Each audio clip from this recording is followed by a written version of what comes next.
Assalamualaikum warahmatullahi wabarakatuh. Alhamdulillah alladzi qada fi qawli ilmi khalaqat wa rizqan. Asyhadu an la ilaha illallah wahdahu la syarika lah wa asyhadu anna Muhammadan abduhu wa rasuluh. Allahumma shalli ala nabiyyina Muhammadin wa ala alihi wa sahbihi ajma'in. Amma ba'd. Usikum an nafsi bi taqwallah faqad faza al-muttaqun. Alhamdulillah para jemaah kita bisa kembali thalabul ilmi. Mudah-mudahan Allah mencatat amal kita menjadi amal yang saleh. Hari ini kita masuk bab ke-7 tentang keyakinan dan sebuah tawakal kita kepada Allah. Dalam kehidupan kita ini, manusia akan dihantui sebuah keraguan-raguan, hati yang masih bimbang. Maka dalam bab ini kita diminta untuk yakin, yakni yakin kepada Allah, dan juga kita harus tawakal, pasrah kepada Allah yang memutuskan segalanya. A'udzubillahi minasyaitonir rajim. Di dalam surat Al-Ahzab Allah menyampaikan, Allah berfirman, qala Allah Ta'ala, walamma ra'al mu'minuna al-ahzaba, dan ketika seorang mukmin itu melihat yaitu sebuah golongan musuh dalam arti berperang, qalu hadza ma wa'adana Allahu wa rasuluh. Orang-orang mukmin itu mesti berkata, apakah golongan ini itu merupakan perkara yang dijanjikan oleh Allah dan juga Rasulullah. Wa sadaqallahu wa rasuluhu wa ma zadahum illa imanan wa tasliman. Allah dan Rasulnya itu benar dan tidak ada tambahan dalam hati mereka kecuali sebuah keimanan dan juga kepasrahan. Bapak Ibu sekalian, para jemaah, kadang-kadang manusia itu kan ada sebuah peperangan dalam hatinya. Ini kalau ayat ini peperangan fisik. Peperangan zaman Nabi itu kan ada perang. Sehingga dalam perang itu orang-orang yang berperang di jalan Allah itu malah semangat. Ketika ada musuh itu biasanya kita waduh. Tapi zaman sahabat dulu, zaman Nabi, ketika menghadapi musuh itu, ini janji Allah dan Rasulnya benar. Maknanya apa, Pak? Para sahabat dulu ketika berkumpul dengan Nabi, yang ditunggu itu malah perang. Loh, maksudnya bagaimana? Karena beliau-beliau ini bisa mati atau meninggal dalam keadaan syahid, meninggal dalam keadaan husnul khotimah. Ketika mendapatkan musuh itu tidak tambah susah, tapi tambah senang. Kalau kita pikir sekarang, harap tenang ada ujian. Mungkin harap tenang ada ujian. Ujiannya adalah yang musuh-musuh itu. Nah, kalau kita sekarang ini tidak ada musuh secara fisik, tapi musuh kita ini yang agak susah adalah hati kita. Karena keraguan itu mesti akan muncul dalam hati kita. Was-was, rasa ini muncul. Nah, maka dari itu, ketika manusia dalam menghadapi ini, kita mengingat tugas kita ini tidak seberat orang-orang terdahulu di zaman Nabi yang perang fisik. Dan dipikir-pikir kalau kita ini perang fisik kan bahasanya nanti lek mati ya Allah. Bagaimana kalau meninggal? Tapi zaman dulu, zaman para sahabat, itu ketika muncul perang fisik, jiwa-jiwa sahabat itu semangat. Nah, ini janji Allah dan Rasulnya benar. Maksudnya apa? Orang-orang yang berperang di jalan Allah dengan penuh keyakinan dan juga pasrah kepada Allah, maka imannya bertambah dan dia akan dimasukkan ke dalam surga. Memang begini Pak. Ini kalau dalam kehidupan kita ya. Panjenengan saya itu juga mengalami itu.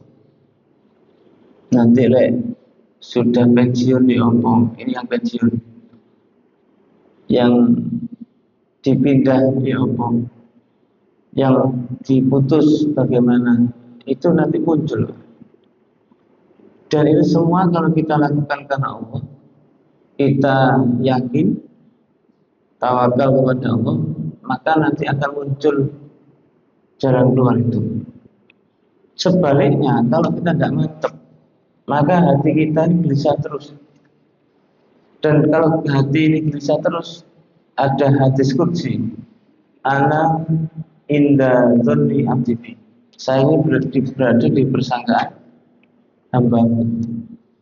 Kalau perasaan hamba ini susah, gelisah, atau was-was, maka hati kita pun juga akan, dan perasaan itu akan menghantui kita terus. Maka kepasrahan, ketundukan kita kepada Allah itu harus kuat. Jadi dalam bab yakin dan tawakal ini, kita diminta oleh Allah untuk benar-benar memasrahkan diri. Coba sekarang ini, kalau kita tidak pasrah itu terus ngapunten, mau apa? Jadi ada orang itu kan belum bisa memasrahkan diri ini, belum bisa. Tetapi kadang-kadang memang perlu kita latih. Kalau bahasanya orang Jawa itu kan jadi wong itu sumeleh. Nah, dalam mengatakan lagi, ikutilah aliran air. Maksudnya air itu adalah kehidupan kita, ini diikuti saja. Nanti kita pasrahkan semua kepada Allah. Nah, kadang-kadang kita ini memang manusia itu masih gelisah. Karena kegelisahan itulah Allah memberikan contoh di dalam surat Al-Ahzab ini. Bagaimana manusia itu dihadapkan pada sebuah tantangan. Mesti. Nah, maka kalau dulu harap tenang ada ujian, nah kita ini sekarang ditambah harap senang ada ujian. Harap senang ada ujian. Ini memang prakteknya agak susah. Karena ujian kita ini kadang-kadang mendadak. Beda dengan ujian waktu kita dulu yang panas. Itu ada persiapan tanggal sekian. Karena ujian kita ini kadang-kadang mendadak. Maka jalan yang terbaik adalah yakin dan tawakal untuk itu. Ini di dalam surat Al-Ahzab. Kemudian juga di dalam surat Al-Furqan Allah menjelaskan kepada kita, wa tawakkal 'alal hayyil ladzi la yamut. Tawakallah kepada Zat yang hidup dan tidak pernah mati. Bertawakallah kepada Zat yang hidup dan tidak pernah mati. Zat yang hidup, kenapa tidak dimaknai atau tidak ditulis kepada Allah? Wa tawakkal ala Allah. Kok tidak begitu? Tapi dikatakan tawakkal alal hayy alladzi la yamut. Dikatakan demikian karena memang manusia itu kadang-kadang perlu diingatkan. Ini bahasanya, hei manusia, Allah itu tidak mati, Allah itu hidup, Allah itu selalu mendampingi kita. Maka ketika itu terjadi, jangan sampai kita ini merasa kecil, kita ini merasa susah, sehingga ada keterangan lain, la takhaf wa la tahzan innallaha ma'ana. La takhaf, janganlah takut, wa la tahzan, dan janganlah bersedih. Innallaha ma'ana, sesungguhnya Allah bersama kita. Jadi kalau kita ini susah, sedih, ini salah, karena semua itu sudah Allah atur. Makanya Allah itu zat yang hidup dan tidak pernah mati. Bahkan juga ada Allah itu skenario terbaik. Allah itu sutradara terbaik. Maknanya apa? Karena memang kehidupan kita ini sudah diatur. Tinggal kita ini kadang-kadang mungkin mikir hati kita, masa bisa Allah itu ngatur isi bumi, tiap manusia, berapa jumlah manusia, masa bisa Allah itu mengatur semuanya? Karena itu pikiran kita. Tapi kalau Allah itu beda dengan kita, mukhalafatul lil hawadits, Allah itu berbeda dengan makhluk. Kalau makhluk itu ngomongnya hitung-hitungan begitu, tapi kalau Allah sudah selesai, hitungannya sudah selesai. Berarti itu sudah menjadi kekuatan yang kita pikirkan bahwasanya Allah ngasih ujian, Allah yang ngasih jalan. Jadi ujian itu sudah Allah desain, tapi juga Allah akan ngasih jalan. Nah, tinggal kita ini mantap benar. Kalau perlunya itu kemantapan. Kalau kita tidak mantap sekali lagi, karena ini fungsinya adalah keimanan. Jadi yang namanya iman itu tidak boleh berkurang sedikit pun, dikarenakan dengan kita turunnya iman, keraguan-raguan akan muncul. Memang agak susah, Pak. Agak susah itu karena setiap manusia itu berbeda-beda.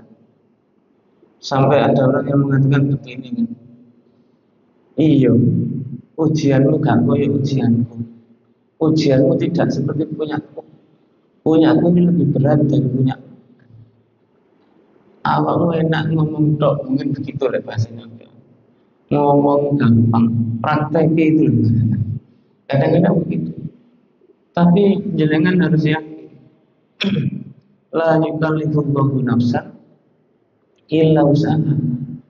Allah itu tidak ngasih beban kepada manusia itu kecuali dengan kemampuannya. Kalau kita ini mampu menggendong 100, tidak mungkin Allah berikan 200, tidak mungkin. Karena kemampuan itu sudah diatur. Tinggal manusia itu kadang-kadang menyikapinya itu dengan bagaimana.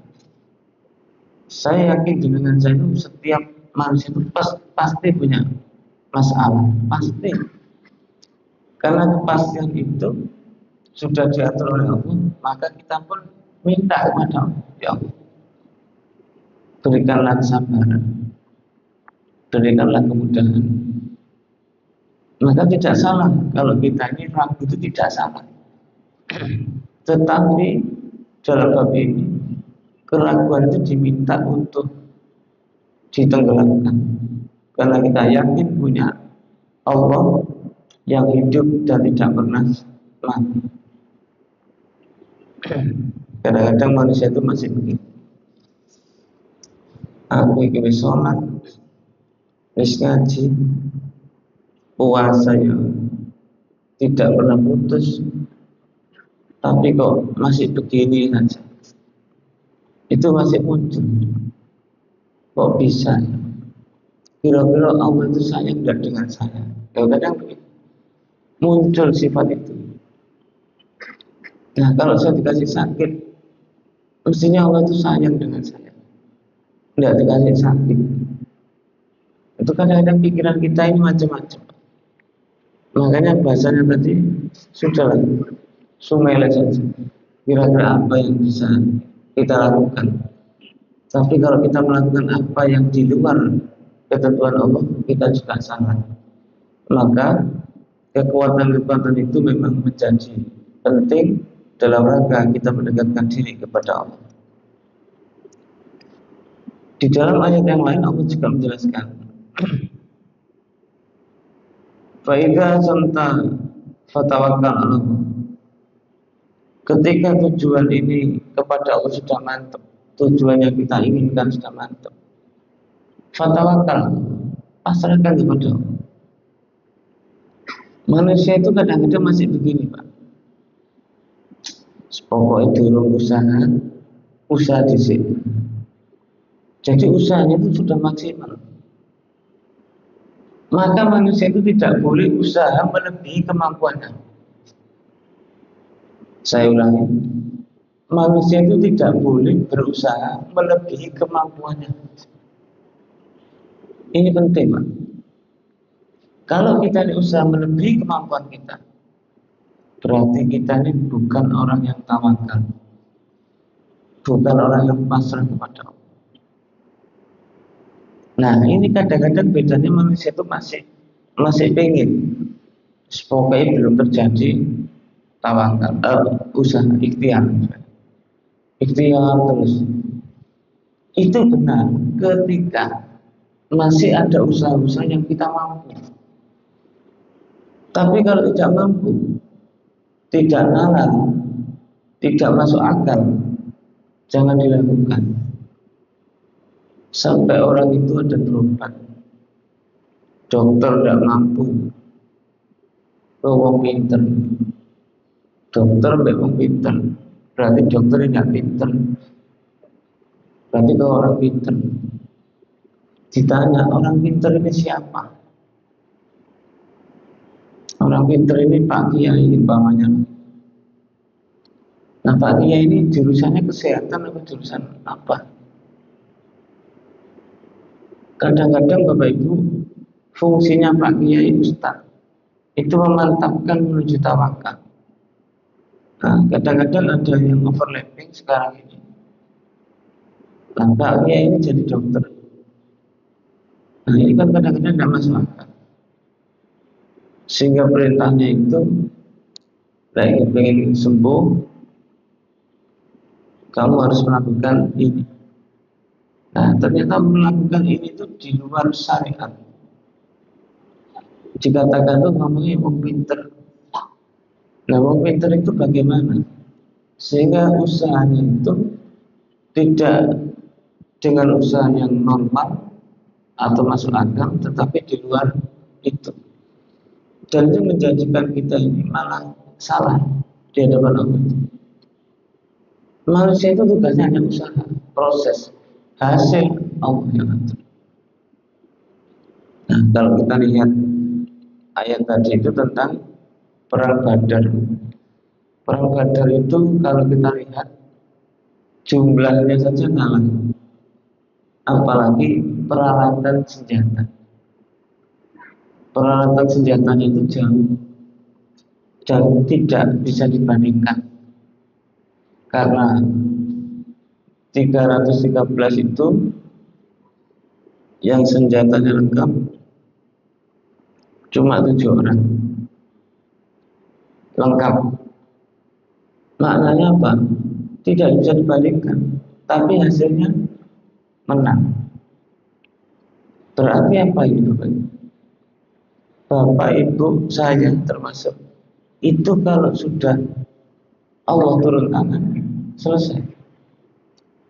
Berarti apa kata kuncinya? Mintalah kepada Allah supaya turun tangan. Lalu gimana caranya pendekatan kita kepada Allah supaya Allah turun kepada kita? Gimana polanya juga? Kalau kita angen-angen, umpamanya ada uang dibawa teman, tidak balik-balik. Akhirnya kita stres. Terus pertanyaan sederhana, kita ini stres, apa yang terjadi? Apa yang dilakukan apa? Maka hadirkan Allah supaya kita ini tenang.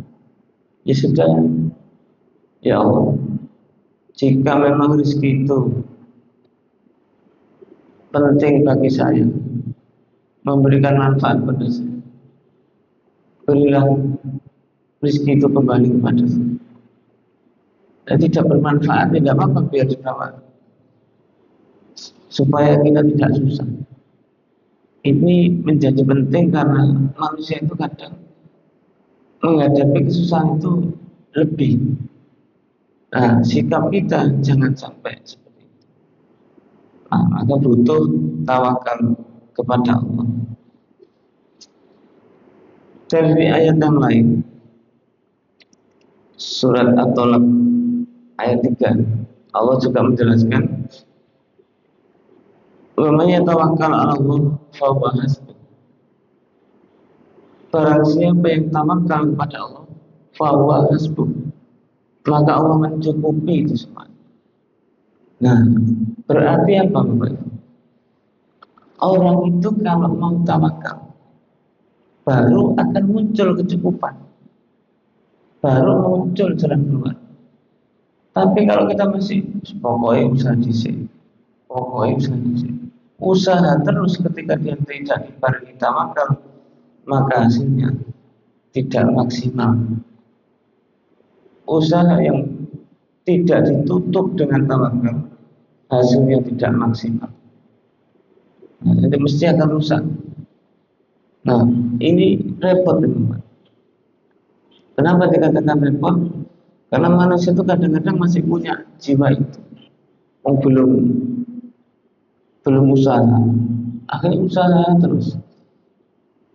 Usaha itu boleh nanti, syaratnya masuk akal, wajar. Tapi usahanya tidak wajar, tidak bisa. Berarti kita ini nimpang. Jadi tugas manusia itu hanya pasrah. Dalam arti pasrah itu, usaha itu sudah selesai. Dengan saya pasti punya kekuatan untuk usaha itu. Nah, kalau sudah mentok, maka pasrahlah kepada Allah. Nah, ini cerita, Pak. Ada orang sakit ya. Dokter memutuskan operasi mengeluarkan duit karena orang ini tidak mampu, sudah berobat kemana-mana, akhirnya dirujukkan ke rumah sakit yang itu mengatakan harus operasi dan biayanya cukup besar. Karena sudah mentok, cari kemana-mana tidak nemu, dan memang banyak yang mengatakan operasi, maka dia pun pasrah. Cuman dia usahanya bagaimana mencari duit untuk operasi, karena tidak nutut kemampuannya. Mintalah ke si A, si B, si C, si D, didatangi satu persatu, tidak menemukan jalan keluar. Akhirnya dia pasrah mau menjual rumah. Nanti kalau jual rumah laku, kontrak dulu enggak apa. Suatu ketika dia sudah pasrah, tidak bisa berbuat banyak, deadline atau batas waktu sudah tuntas, maka dia pun ngomong dengan istrinya, "Dek, sing sabar, ini masih dalam proses penyembuhan. Mudah-mudahan kamu segera sembuh, penyakitmu hilang." Masih proses. Padahal dia sangat bingung, sehingga untuk menenangkan istrinya itu dia ngomong begitu, sebentar lagi, mudah-mudahan sukses. Oh iya, Mas. Yakin kita kepada Allah. Di dalam kemudian ada telepon salah alamat, sehingga dokter itu segera mengoperasi. Padahal salah alamat, Pak, tolong dioperasi sekarang. Dipikir itu temannya yang punya duit banyak. Maka pasien ini dioperasi. Akhirnya jadi sembuh, sehat. Pada waktu itu kebetulan rekeningnya dokter ini dapat kiriman, dan jadi sudah masuk ke rekening, sudah sembuh. Nah, siapa pertanyaannya orang ini? Kenal aja enggak kenal, tiba-tiba ditindak dan selesai. Kadang-kadang kita berpikir, jalan apa ini? Maka kalau kita itu tawakal kepada Allah, fahuwa hasbuh, Allah mencukupi itu. Kadang-kadang bingung, siapa yang membiayai? Kan tidak jelas. Nah, kebetulan dokter itu kok menerima telepon dan juga dapat kiriman, dan akhirnya ada tindakan. Setelah dikonfirmasi nomornya tidak aktif. Setelah kirim tadi nomornya tidak aktif. Coba bayangkan dari mana ini? Ini kalau tidak ada kekuatan yang berat, yang besar, kekuatan tidak mungkin. Dan siapa yang kirim itu? Kadang-kadang ini kita percaya, kita tidak percaya. Ya memang inilah manusia itu. Lupa kalau Allah yang Maha Kuasa ini ada. Lupa kalau Allah ini hidup. Lupa kalau Allah ini idza arada syai'an ayyakuna lahu kun fayakun. Jadi maknanya kalau sudah begini, tawakal kita ini penting. Karena dengan tawakal itulah Allah turun, Pak. Allah turun tangan di sana. Jadi kalau kita sudah tawakal kepada Allah, Allah turun tangan. Wis ya, gak mampu, wis nyerah gak mampu. Ya, wis nyerah, mau berikan saya, nah saya turun tangan. Apa sih? Tapi kalau kita ini usaha munyer terus, ya Allah tidak turun tangan, masih munyer. Bisa dipahami? Nah, kita masih munyer ya tidak bisa. Karena masih merasa mampu. Nah, kalau merasa mampu, Allah yes, lakukan disik. Ini bahasa yang penting. Kalau kita ini sudah tidak mampu, sudah pasrahkan kepada Allah. Tapi harus yakin. Nanti kalimat depan tadi yakin, kemudian tawakal. Yakin apa? Yakin kita kepada Allah. Pasti ada jalan keluar. Inna ma'al usri yusra. Di setiap ada kesulitan pasti akan muncul kemudahan. Pasti. Jangan apa ya? Jangan mantep. Kita mantep. Nah kita ini mantep, yakin, kemudian pasrah. Disitulah fahuwa hasbuh. Maka Allah akan mencukupi itu semua. Nah dari sini Bapak Ibu sekalian, kita menyadari kondisi-kondisi kita itu mesti dihadapkan pada itu. Nah ini ada hadis.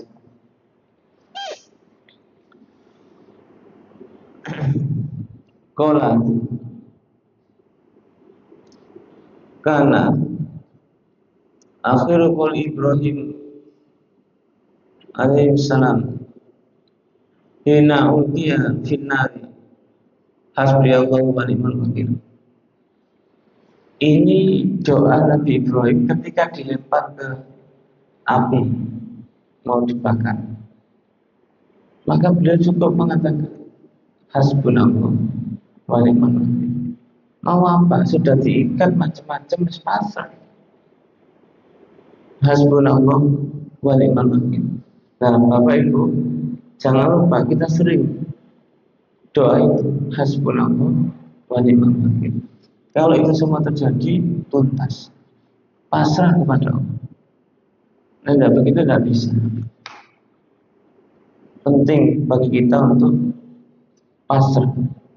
Nah, kalau ini tidak dilakukan, tidak bisa. Nabi Ibrahim itu kan juga nabi. Saking kepepet sudah tidak bisa gerak kemana-mana. Maka Nabi Ibrahim pun berdoa hasbunallah wa ni'mal wakil. Itu diantaranya kepasrahan Nabi Ibrahim ketika sudah diikat dan tidak bisa berbuat banyak. Pasrah sudah. Itu Nabi. Termasuk Nabi Yunus. Ketika diundi bolak-balik namanya Nabi Yunus keluar dan harus keluar dari kapal masuk laut. Maka Nabi Yunus pun pasrah. Banyak cerita-cerita tentang kepasrahan itu. Sehingga kalau kita ini pasrah dengan begitu, maka kita pun akan mendapatkan jawaban dari kepasrahan itu. Nah, kalau kita lihat ada lagi, Pak. Ada hadis yang diriwayatkan oleh Abu Dawud. Beliau mengatakan, jadi Anas radhiyallahu anhu qala Rasulullah sallallahu alaihi wasallam man qala yakni idza kharaja min baitihi bismillah tawakkaltu 'ala Allah wa la haula wa la quwwata illa billah. Barang siapa yang keluar dari rumahnya dia pasrah sehingga berdoa, jenengan saya kalau keluar rumah bismillah tawakkaltu 'ala Allah la haula wa la quwwata illa billah. Lah sudah begitu bagaimana? Yuqalu lahu hudiyat wa kafiyat wa ufiyat. Kalau sudah begitu Allah akan berikan hidayah. Allah juga akan berikan sebuah kemudahan dan juga Allah akan menjaga dari syaitan. Maksudnya apa? Syaitan itu kan membuat kita ini bingung, Pak. Tapi kalau dengan saya sudah tawakal, sudah bisa berbuat, maka disitulah la haula wala quwata illa billah. Tidak ada daya kekuatan apapun, tidak ada kemampuan apapun kecuali memang Allah yang memberikan. Sehingga kita pun juga harus sadar bahwasanya kekuatan kita ini terbatas. Tapi Allah tidak ada batas. Kalau kita ini kekuatannya minimal, Allah ini tidak ada minimal dan tidak ada maksimal. Maksudnya apa? Tanpa batas. Karena Allah itu semuanya bisa. Kalau Allah semuanya bisa, gampang. Allah mudahkan semuanya. Sakit, rizki, obat, semuanya Allah sudah ngatur.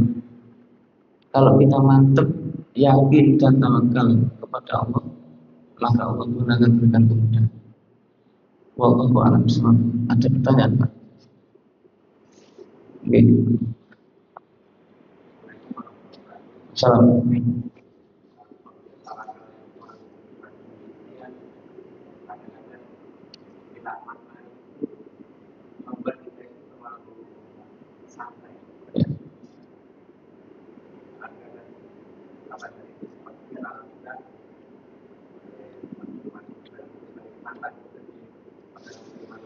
Oke.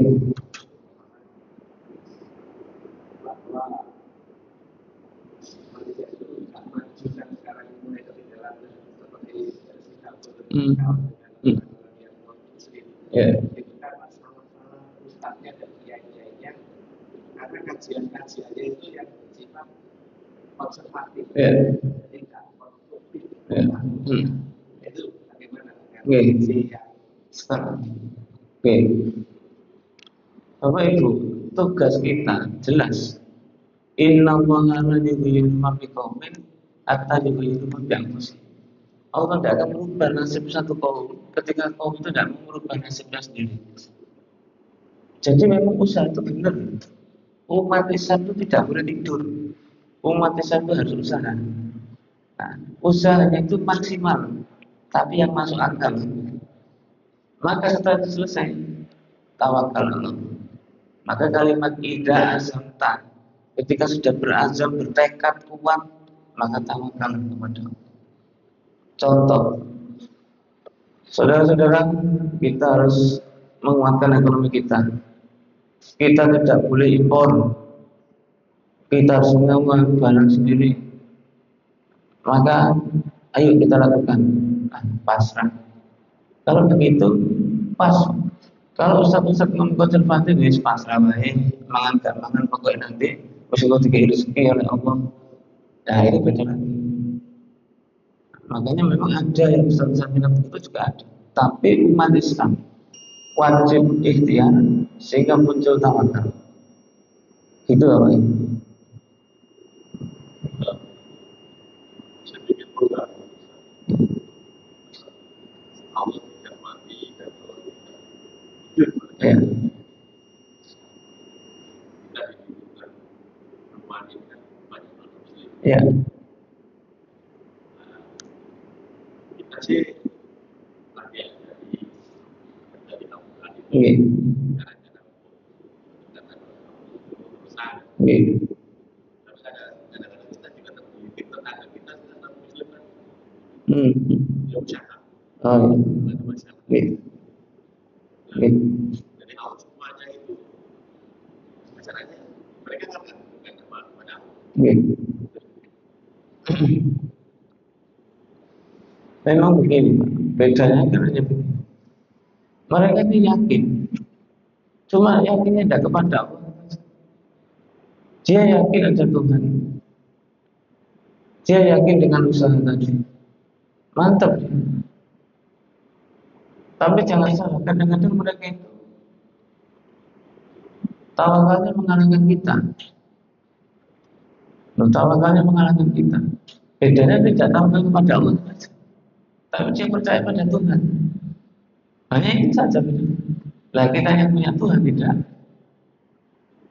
percaya itu. Hanya di situ bedanya. Mereka itu yakin, cuma yakinnya tidak kepada Allah. Yakin dengan usahanya, semangat.